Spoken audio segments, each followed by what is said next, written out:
welcome to a special Inside the Issues edition of Tucker Carlson tonight. For the next hour, we'll take a step back for a deeper look at some of the biggest issues facing this country today.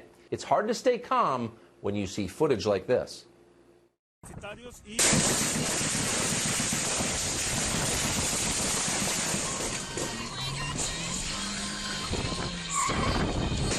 fuerte enfrentamiento en estos momentos.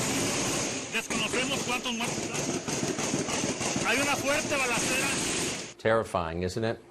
Those poor Kurds. Oh, wait.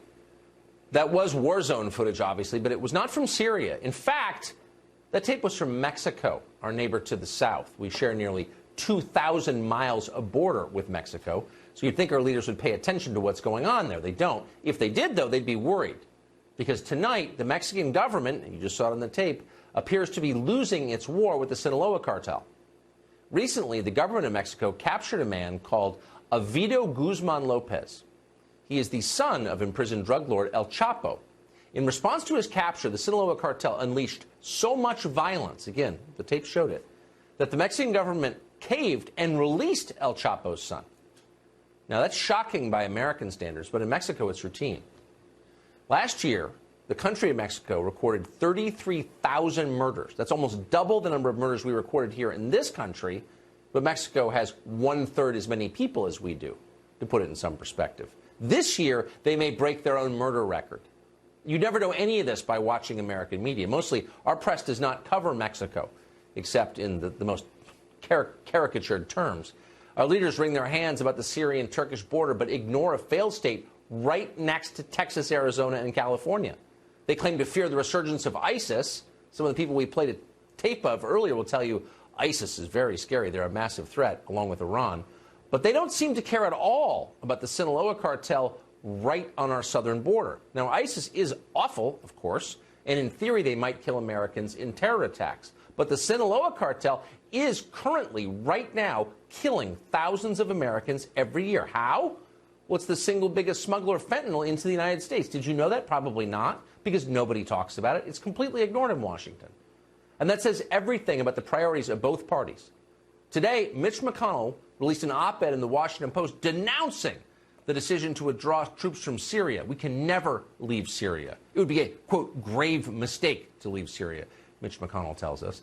But for 2 years, when the Republican Party had complete control over Congress and the White House, McConnell and the rest of his party, the Republican leadership, did nothing to secure our border, our actual border. If only the Kurds were battling a fentanyl epidemic, maybe then Washington would care about the real international crisis hurting America. Derek Maltz is a former head of the DEA's Special Operations Division. He joins us tonight. Derek, thanks so much for coming on. Thank you, Tucker. From the video that has been coming in all day, I mean, what looks to be a profound crisis is unfolding in Mexico. Right. Are we overstating that? Tucker, no. The Sicarios, the Sinaloa Sicarios took over the city. They put the city on fire. They're running around with armored cars, machine guns. They're killing people left and right. But the Mexican government folded. It's the blueprint now for all cartels in the future. Mitch McConnell should worry more about America and the safety and security of our people. Look what's happening to 32,000 people last year died from fentanyl, and a video is one of the guys pushing that poison into America. That's what matters, okay? That's the priority, but they can't focus. They don't know how to focus when we have this problem on our border and the poor people in Texas, Arizona, California, but it's all over America, Tucker. These cartels are a multi-billion-dollar enterprise, and they are taking over that country. And shame on the Mexican government. And by the way, Tucker, where was CMAR? CMAR is the Mexican elite Navy force that took down Chapo and killed a lot of high-value targets.